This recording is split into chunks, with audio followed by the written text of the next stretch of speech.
Hello to everybody who hasn't joined us live tonight. We are actually a few slides into a presentation that I thought you might like to see, and I'm talking about Anderson's advantages, just describing the fact that UCLA Anderson has 7 degree programs. Many of those are MBA programs. In fact, 4 of those are MBA programs. That is a full-time MBA, a part-time MBA, an executive MBA, and a global executive MBA. And then we also have an MFE, an MSBA program that you're learning about today in our PhD program.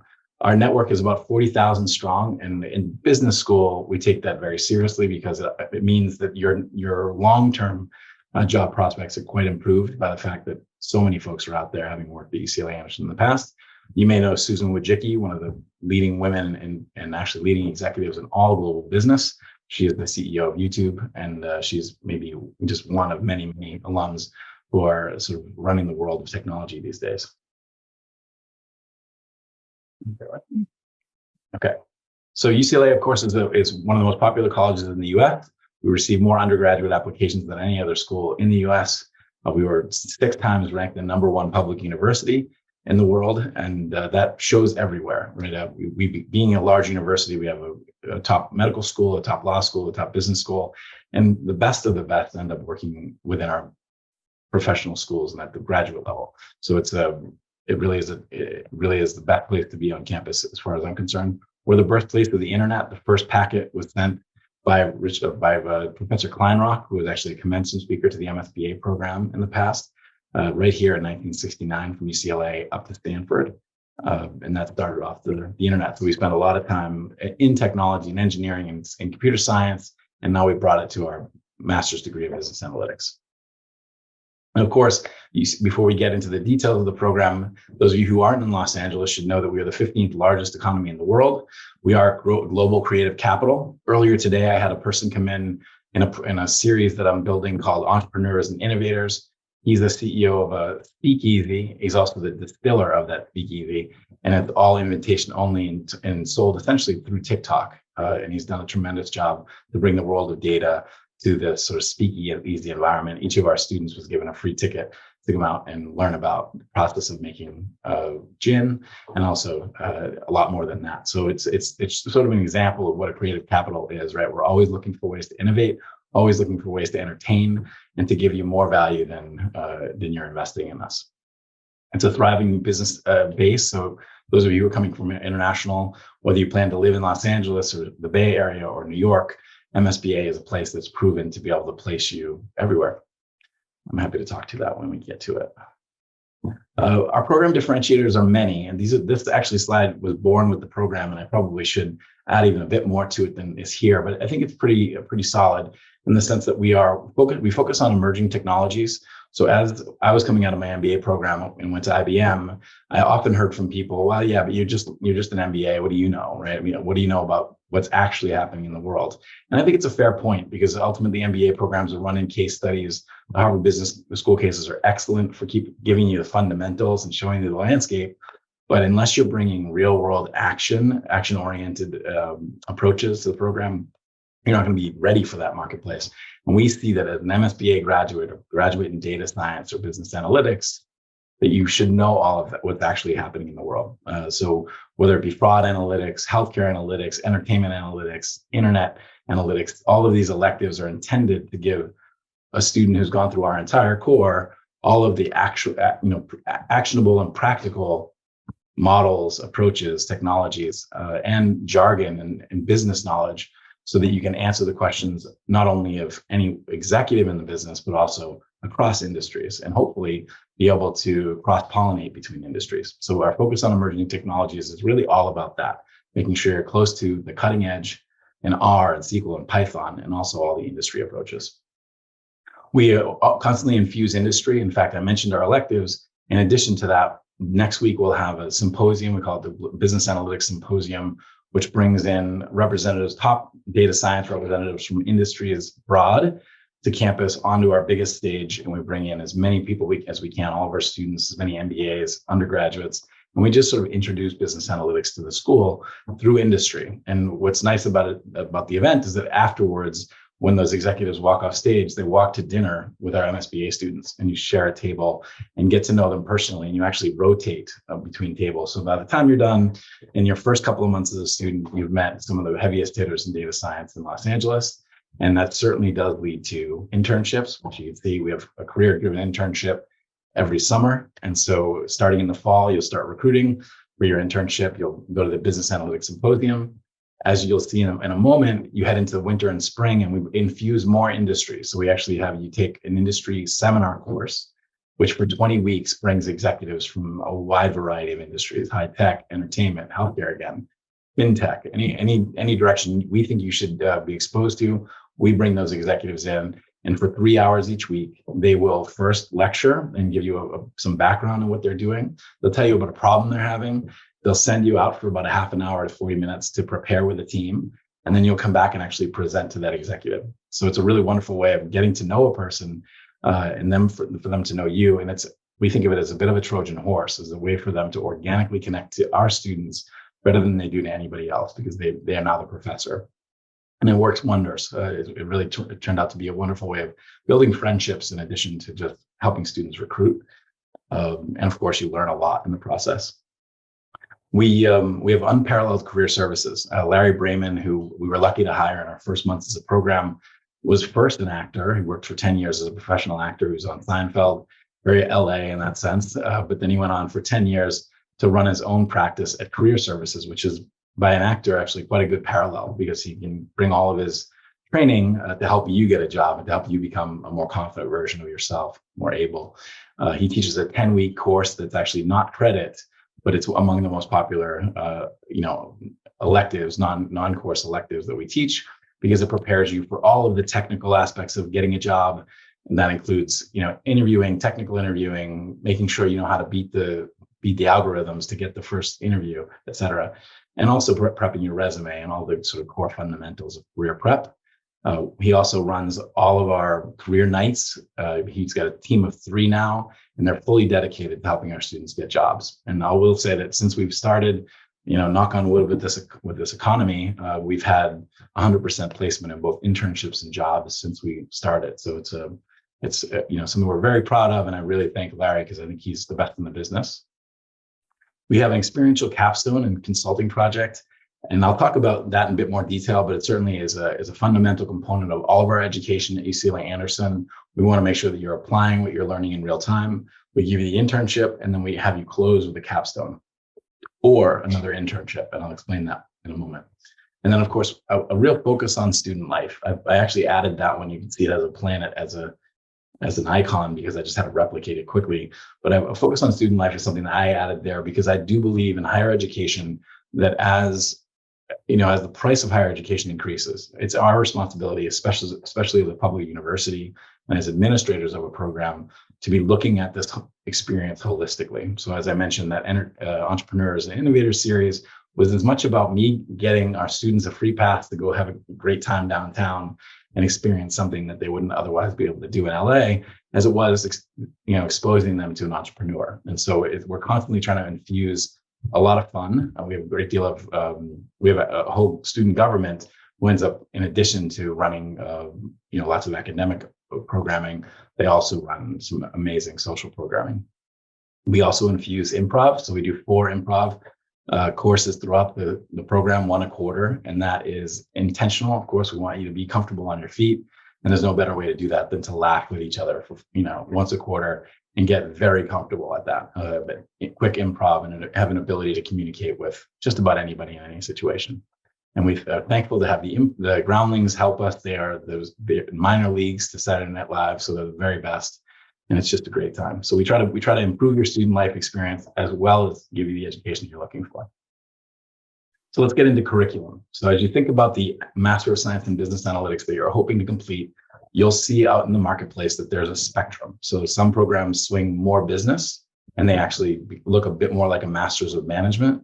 And there are others that might be based in an engineering school, and they tend to be much more technical, but they don't have as much business content. We try to find the sweet spot between the two. So I like to think of our direct competitors as Georgia Tech, MIT, Columbia, and schools at the very top of both ends of the spectrum. And the way that we do that, and this is all designed by our faculty, is we start by giving you the very technical very quickly. So what's not on this slide is the summary before you start. We give you a math and stats overview course. It's very much a fire hose, but it's intended to take a very mixed group and diverse group of backgrounds and make sure that everybody's had the stats, the math, and that includes linear algebra and multivariable calculus, as well as the fundamentals of statistics. Make sure that you're ready there to take that first stats class in our program. And we also give you 7 weeks of Python. You'll notice that Python is listed there under machine learning for decision-making.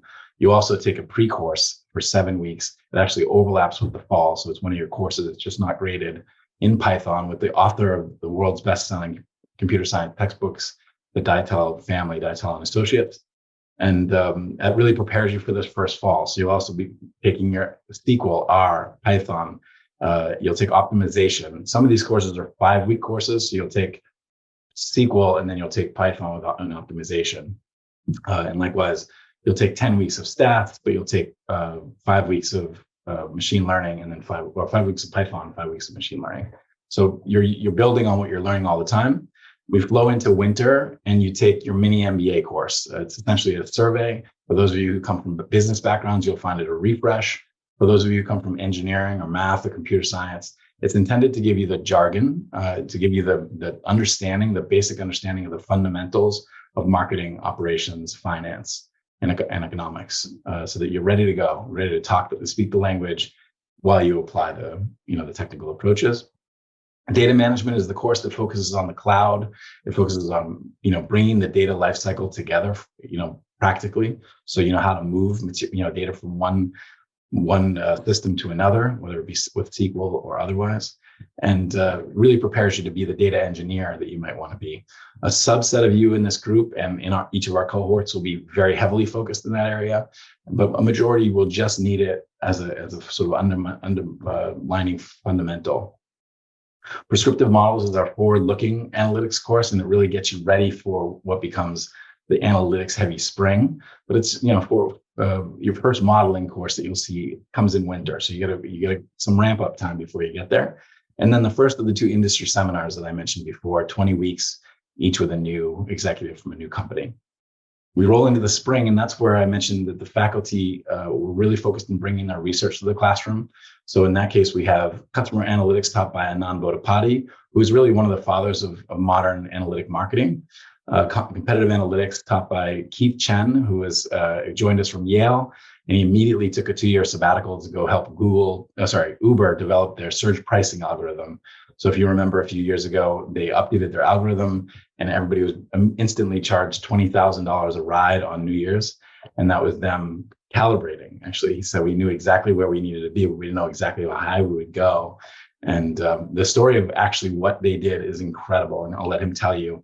And his work continues to be some of the most innovative work in analytics. I highly recommend, if you haven't looked up Keith Chen on Google, do that. He's a great speaker. I call him a human TED Talk, just fantastic guy.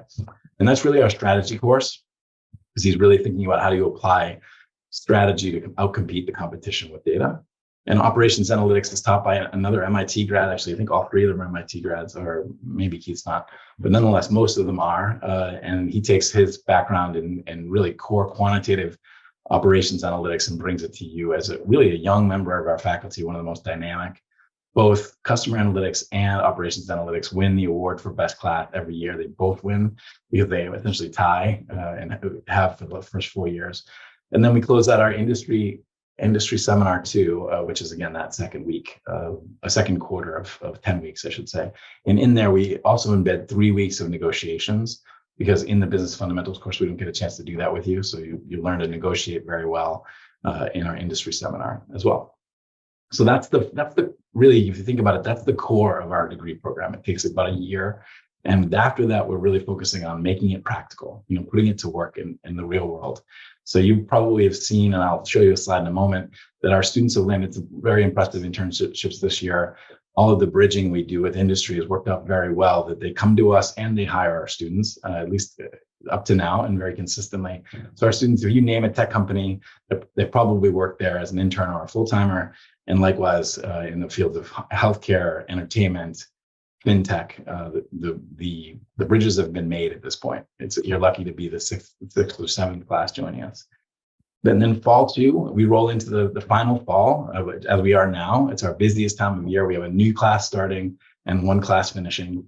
This year, 67 students are currently doing their capstone or an internship in its place and taking at least 3 of the electives I listed. So the capstone is going to give you 4 credits, and then you'll take another 6 credits, each of them 2-unit, 5-week classes. So some students will load them all up in the first 5 weeks, and then they'll focus on their job search for the last 5 weeks if they don't already have a job.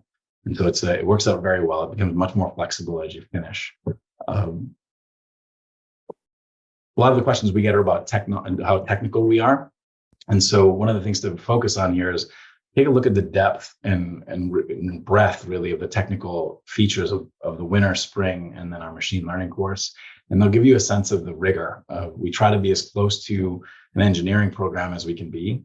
We certainly have the faculty to bring that level of technical skill. And we will actually limit our classes just to MSBA students unless they've got a real excuse in the sense that they've worked in data science as an MBA previously, or they can pass all the math tests that you pass to get here. So it's quite a rigorous program. I will not deny that, but it certainly pays off in the end because the tools are yours and you take them all with you. So the more you put in, the more you bring out. I won't do too much of that. You'll actually find this slide online. I'll give you a copy of this presentation as well. And then this is Keith Chen. I made this funny little slide from a picture he took in a classroom with us. But so we have a capstone program at Anderson. We have, since we started as a business school, all of our MBA students have to do a capstone over 6 months in order to graduate, and it serves as their comprehensive exam. That's the work I was doing before I worked in MSBA. I was actually running the capstone programs. And what I found in those programs is if you were a graduating student who had a job, you were probably checked out a bit. And if you were looking for a job, you were checked out a bit for a different reason, right? So that last quarter really matters. And you'll come in and maybe on this call, you'll say, tell me more about the capstone. The truth is the capstone is a fantastic way to close the program. This year, we're working with Honda, we're working with Amazon, and we're working with a small startup called Stargazer AI, which is a fintech startup. And 6 teams will work with them. So about 30 of the students in this year's class. Another 37 will actually have chosen to do a paid internship in its place. And so this was something we didn't get to do with the MBA program. So when we started MSBA, I pushed for this, that in your last quarter, if you want to take on an internship that will get you your job or will lead into a job, it's a great idea. And so why not do that? So we'll give you credit to work on it. You'll write a report. It will serve as your comprehensive exam, but you'll also get paid along the way. So you can see why it's actually more than half of our students will choose that option. And this is just a quick snapshot of what a capstone looks like. It's similar to what I would say the internship is, except the internship is much more raw and connected to the work of the business you're doing. So it doesn't necessarily have to follow this framework. But essentially, you're doing the pure data science. You're asking them the right question. You're doing the data prepping, cleaning. You're progressing to modeling, and then ultimately reporting and delivering a real result to a client. And the results that we see our students deliver are exceptional. And they're often, we often disappoint clients because by the time the students finish their capstone, they already have a job and our clients want to hire them. So it's a very rich environment in that sense, and sort of shows you how competitive the job market is for our students. So I mentioned internship as a capstone. This is just a quick list of the companies where students this year are interning instead of doing their capstone. I mentioned, of course, the capstone company as well. And you can see that a lot of the companies here are the very top of the top, and they're often companies who aren't going to bring a lot of people in for the summer. So it's a nice little way of getting in to reach out to them and say, hey, I've got this availability this fall. If you're looking for an intern, I would love to continue the work that someone else did over the summer or continue my own work over the summer. And it tends to work out quite well, as you can see. Thinking about our faculty a bit here, I mentioned a bunch of these already. The only point I would make here, in addition to rather going to depth on this slide, is just take a look at our site. A lot of our applicants will go on and look at each of the faculty member backgrounds, their CVs, and in particular their research, and find an area that's particularly interesting to them. And it's a great bridge, not only for your interview with us, but afterwards you'll know something about them and they'll get to know you better, and it just enriches the whole environment. So certainly take a look at the work that Lipe did with Zara, for example, or Keith with Uber. Peter Rossi is one of the foremost experts in R. He actually wrote a whole library in R. So they're all quite exceptional, and take a look at their backgrounds. We're very lucky to be, not lucky, but we're thankful, I should say is a better word, to be ranked number 2 in the world by QS this year, 4 years in a row. And we hoped actually to be number 1. We thought we might be. We're only separated by 0.1 from MIT. And actually, we think that's a good thing because it actually keeps us fighting for that number 1 spot. More than anything, what it means is it's a reflection of the combination of academic performance that our students are getting and the job outcomes they've achieved. So I think it's a nice measure of that, and quite a quantitative measure. Actually, if you look at their rankings versus some of the other ranking systems, they do a nice job, and they're the only pure MSBA ranking. And then let's talk about the admit stats. So last year we received 1,315 applications. We admitted 93 students, so we enrolled 93. We admitted about 130. So our our yield was still quite high. And our acceptance rate was still quite low. And so what's important to note is that we try to be as diverse as we can be, and the backgrounds we bring in, and that's diverse by country, by economic background, by background major, in every sense. We want to make sure that your class represents the world because the models that you're building should also. We have male-female ratio that actually has more female than male. We think that's incredible in STEM. We've always been, we aim for parity, gender parity, but because of MELT, the way it worked out this year, we have more women than men, and that's a fantastic outcome. We have 60% international students, and that number is important to us because, as you probably know, most of these MSBA programs heavily weight international. And so we see it as essentially a challenge to overcome, to bring more domestic students and balance that diversity as well. So with 60% this year at 93 students, it's quite a number. Average GPA and GMAT and GRE at TOEFL are all quite high. But the point I want to make here is that yours might not be there. Definitely don't think, hey, I'm not going to apply, it's just too high. What's more important is actually your application is holistic, that you really want to be working in business analytics and data science, and that you know why, right? Ultimately, there's probably something that drove you here. If you're an economics major and not a computer scientist, that's totally okay. It's actually a majority of our class. But do the work to study the SQL and the Python and the R in advance. Ideally, take a class up to the intermediate level online or in your current program if you can, if you still have some time, to just get yourself ready, because there's a quick ramp up. It is for everyone, but you do have to have, I would say the quant is the table stakes.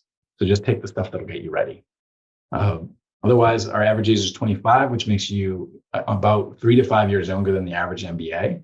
On average as a class, but we also take students that are as old as 35, 40 years old if they apply and they're a fit. And so again, diversity is really the focus there. And I mentioned student life here, just sort of an image of that looking across the bottom. We have a Diwali party this week. This photo is from last year, I should say. And it was incredible. Our students wowed the MBA students with an incredibly well-rehearsed Diwali celebration and dance. You see that we have tremendous sports programs at our undergraduate level. So hanging out at Poly Pavilion, where the greats of Don Wooden's basketball teams all played, and our current superstar teams, as well as the Rose Bowl, where our football teams play. It's a place where you can really enjoy yourself in great weather. Trips to Vegas, everything you can imagine about social is possible. And as I said, we make it a focus of the program to make sure that you're holistically enjoying yourselves here in Los Angeles as well. I mentioned all of the career services we provide. This is actually a legacy slide. I'm going to just skip over it and let you ask me questions about career services, but you can get a sense of what our goals are there. All right, our students last year landed internships and full-time roles at all the companies that you see here. And consistently over time, this is the caliber of companies that they're working for. And what we are looking for in you is people who sort of know which general direction you want to go in. If you're coming in with a lot of business background, you're probably going to end up, and actually I think I have a slide. Yeah. This is the spectrum effectively of jobs that are available to our students. And there's probably many more since we've made this slide. But we wanted to give you a sense of no matter what background you're coming in, whether you're more technical or more business side, you will have a great pathway. And some people will transition from one side to the other while they're here. But it's often the case that if you come in focused in data engineering, you're going to be on the data engineering side when you leave. And we see all kinds of jobs and opportunities there. And we train you technically there. And likewise, on the business side, if you're coming in with an MBA, for example, and you want to add more business analytics, it's likely that the big consulting firms are also going to be interested in a person that has an MBA and an MSBA, or has worked in consulting or worked in business for a few years. And then they'll look to bring you into Bain or McKinsey, et cetera. And there's exceptions to every rule. And the middle part of this slide is essentially where everybody else lands, right? It's sort of every version of analyst you can imagine. And as you're in the program and while you go through the program with us, you learn what the relative differences are in those roles and which ones you might want to be doing. Just looking at our admissions considerations, it's worth noting that, as I mentioned before, there's always a range, so on all of these targets, we see a range. And some of you might ask me to chance you before we finish the call today. I would say rather than do that, I'll try to give you some general answers to the questions you'll be asking me so that you all benefit. But just looking at this slide, of course, you'll have to have a bachelor's degree. The expectations that are set here are actually set by graduate division as a foundation, and then we work from there. But the important things to note here: 3.0 scale, 3.0 on a 3.0 GPA scale, or above an 8 on a 10 scale, if you're in India, for example, are really important to us. Anything below those numbers actually makes it very hard on us to get, essentially get the grad division to pay attention and also to approve you as a student. So we make exceptions there, but there's such a long process that it's usually quite a special case. So try to have your GPAs above a 3.0. On the rest, there's a lot more subjectivity. We'll take a 720 or 740 GPA and a 170 GRE often, but we'll also take a 165, in some cases even a 163 GRE quant. So it just depends on the person and what their background is and what they bring to the class, et cetera. Generally, a strong quantitative background is what we're looking for. English language proficiency is important, but I would say more importantly than anything, and I can think of one student in particular last year who just blew everybody else away, who she is now at Pinterest, but she was our class president. She started the data analytics club. She was all charisma and everybody loved her. I think she got 10 job offers. And I would say among like the spectrum of English language skills, she wasn't at the top, but everything else about what she was doing, how she was prepared, her charisma, everything just shined through. So English language proficiency is important, but really it's about the people, the kind of people the companies want to hire. So try to be that if you can. And then computer programming experience is important. If you haven't had SQL, R, and Python, if you're looking to be in this field at all, do yourself a favor and take those classes to an intermediate level online, because you'll always need more of it. And it's better to come into a program knowing some of it, because that way you just won't be stressed about it. Our application deadlines are 3, and we're a little later than other programs. 2 programs in particular, Texas and USC, start in the summer, and they ask you to give them answers very quickly. So know that you don't have to give them answers very quickly, because other schools are going to give you answers later. So don't take their pressure as too serious. We will give you answers January, March, and in May. I do recommend that if you're getting your stuff in early to USC and to Texas, get it into us early as well, and I'll do everything I can to at least give you a sense of where things are. Program charges $70,771. That puts us about the middle of the range of top schools. That doesn't include living expenses, so add probably another $20,000 for living expenses. It's a 15-month program, and so that covers the full 15 months. But it also should be recognized that it's an ROI that has been measured in about, I think they said 10 months at QS. But ultimately, the average student is leaving the program with about $115,000 salary, $115,000 salary on average, which is quite strong for a recent undergraduate, and great start for a trajectory in this field. And then the starting date every year is late September, early October. This year will be September 28th, and we'll probably have a couple of weeks of orientation before that. Financial aid is available to every student, of course. We do offer merit-based fellowships, and it's worth noting that this is probably true for most of the schools you'll apply to. We're a self-supporting program within a public university, and so our pools are going to be smaller than they might be at a private university. But what I do try to do is maximize the average amount I'm giving, and also the total number of merit fellowships I'm giving, because people that get admitted to Anderson and actually the top programs in MSBA of all types tend to be at the top of the pyramid. And so you all are relatively worthy of a merit fellowship. And so what we're looking for is a combination of merit, some financial need, and again, to maximize the number of gifts we can give there. So everybody's considered for fellowships. And often I will say, just for those of you who just are joining tonight, one thing to consider is if you get a letter from one school, share it with the other schools, because they're going to end up wanting to compete for you. It's a very competitive field. Okay, so that was probably a little longer than I normally go, but I'm happy to stick around as late as you guys might want me to.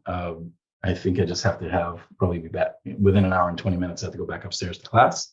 But otherwise, that leads me to questions from you. And I wonder if anybody has any questions. I'm going to actually record the first couple of questions. And then if anybody has personal questions, at some point, we'll get to the end of all the public questions. And then we can just sort of stick around. You can ask me, individual questions from there. All right, we've got Jiyoung Lee. Hi, Jiyoung. Hi, Paul. Thank you so much for the presentation. I was just wondering, is there like a preference between GMAT or GRE?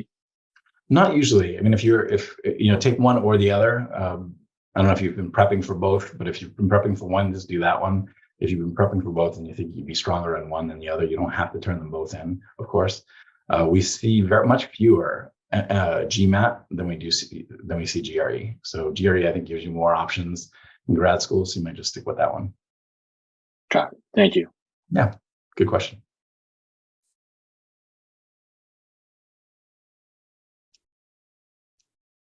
Anybody else?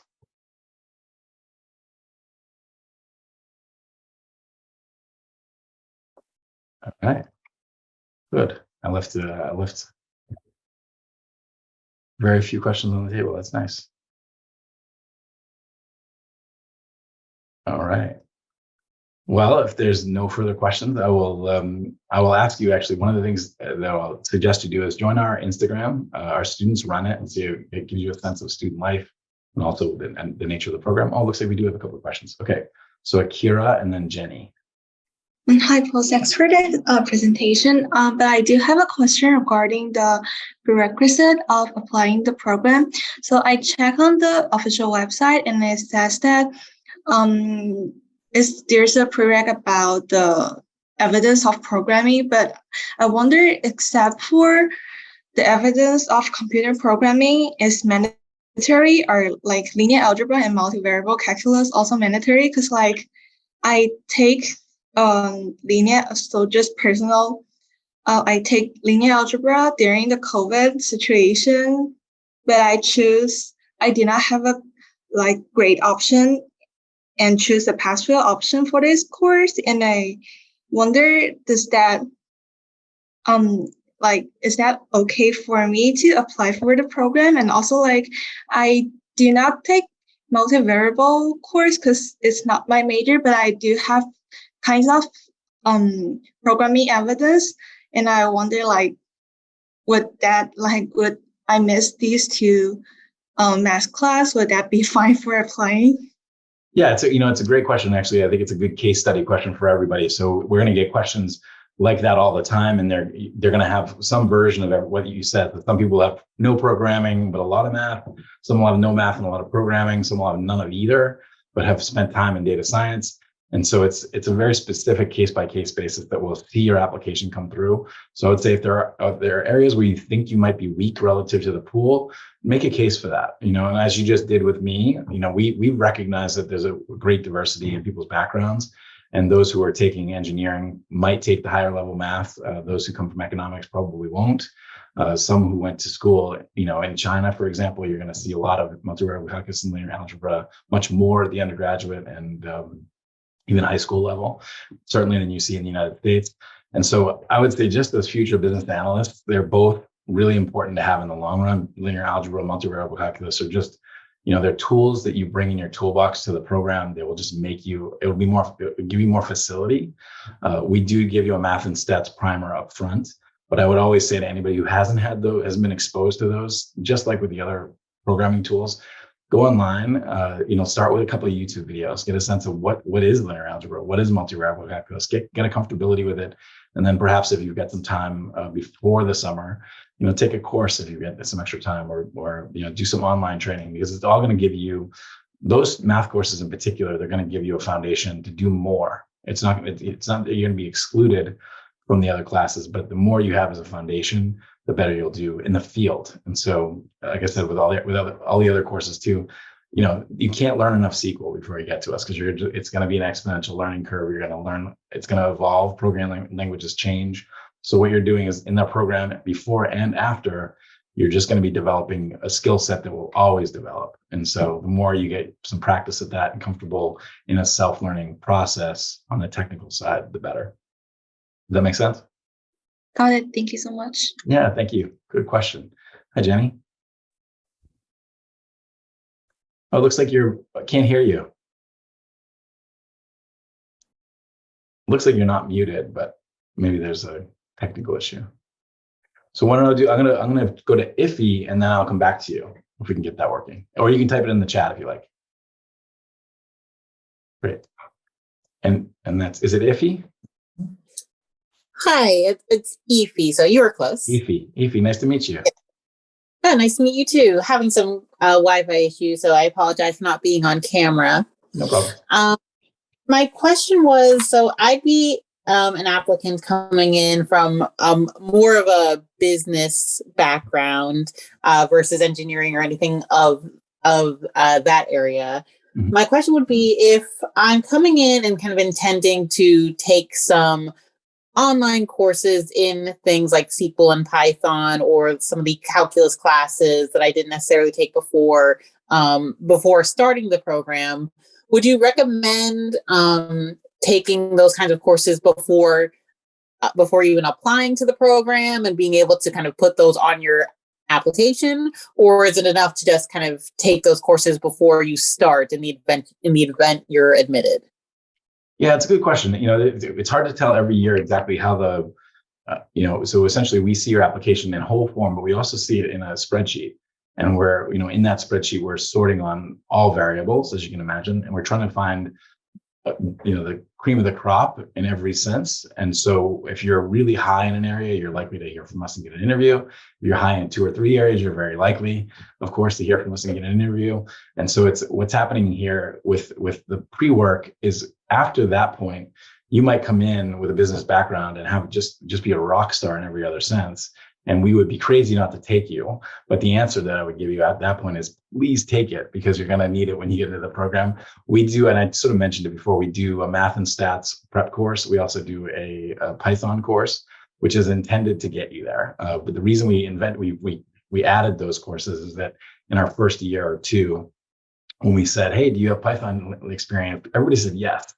And when we found out later that they said there was no, it was like a quick rush to try to get them trained. So know the fundamentals. A basic course is probably not enough. I would take Python and SQL probably to an intermediate level if you can before you get here. Take at least one.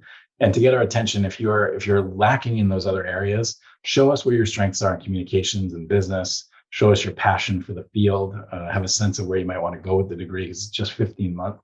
And so having a point of view there in your essay is a great way of getting our attention. Those who get interviews will actually also do a presentation to us. And so although you might not have super technical skills in the programming or math side, show us some of your data science experience in another sense, or business experience in a sense, in your interviews. And that really helps you along. But, it's really for you more than it is for us. Once you're in, it's a matter of just being able to, it's a kind of a sink or swim technical environment. And we just want to make sure everybody's at a baseline and can just get through the program. Does that help? Great, excellent. Thank you very much. Yes, that was super helpful. Thank you, Ify. I appreciate it. Good question. And Jenny, how are you doing? You have your audio back? Looks like not. Looks like we're still missing you. I'll hang out and wait for you. I'll go to Sue Ewan. Hi, Paul. Hi there. Nice to meet you today.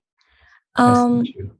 My question is, in the application process, I see that there's an interview done on an invitation basis. And I think you mentioned it earlier in the previous question, but can you tell us a bit more about the interview process?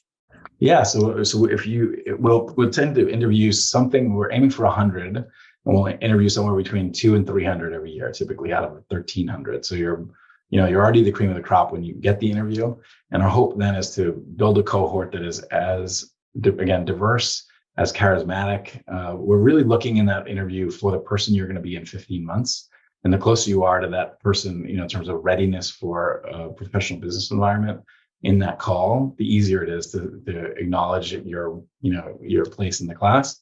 But we're also aware that there are diamonds in the rough in every case. Not to say I don't know where you'll stand there, but we're also looking to balance the class in that sense too. So if someone's bringing in, I'm trying to think of an example. This year we had a student who was an incredible leader, was a quarterback of a Division I football team, and wanted to be a data scientist, and had taken the coursework on an undergrad to show that. And I would say his math scores weren't everything I wanted them to be relative to other people in the class. They were still pretty good. And so we worked on that in his interview. We talked a bit about that. We talked about how he might overcome some of those shortfalls relative to all of his other strengths. And so he made it. And so there's a few cases where we'll do that every year, where it's a slightly, we're not totally sure, but you just sort of have a great fit, and then we'll bring you in. Because again, this field, the models you're building should be as representative of the full population as possible. Otherwise, they'll be biased. And so we're really looking for a combination of skills, charisma, diversity, and sort of that business prowess.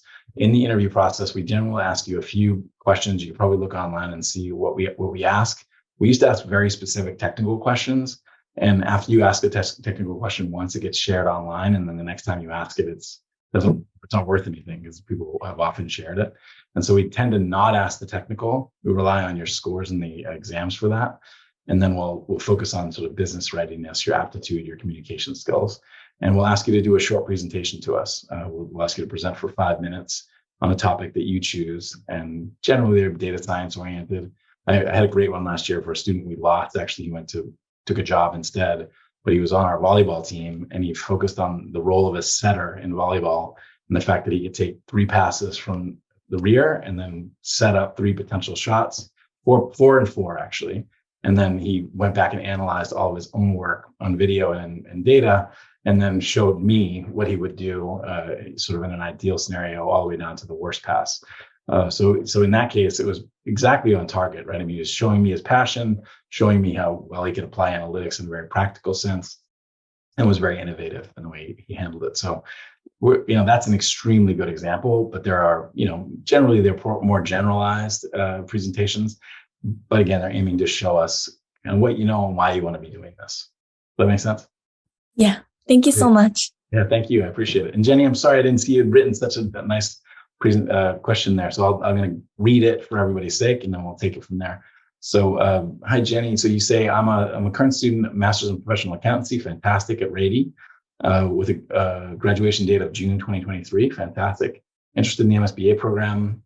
To apply for this program, should the applicants need to have a strong social science background, math, computer science, etc. Besides, for the evidence of strong quantitative background, can the relevant elective courses such as big data or data analysis, or the internship experience in business analysis be used as evidence? What's more, should the applicants need to learn SQL, Python, R, C++, all of those? Is it required that applicants can just be familiar with 1 or 2 of them? Yeah, I would say, the languages of, and I'll start from the bottom and I'll go back, the languages of data science and professional business analytics, there's kind of a dichotomy. Those who are working in research and closer to the stat side of things tend to work in R almost exclusively. So our faculty actually are going to be more likely to be working in R, more and more Python, and then almost exclusively in professional world, Silicon Valley, et cetera, it's Python. And so it's sort of an R versus Python debate that continues to this day.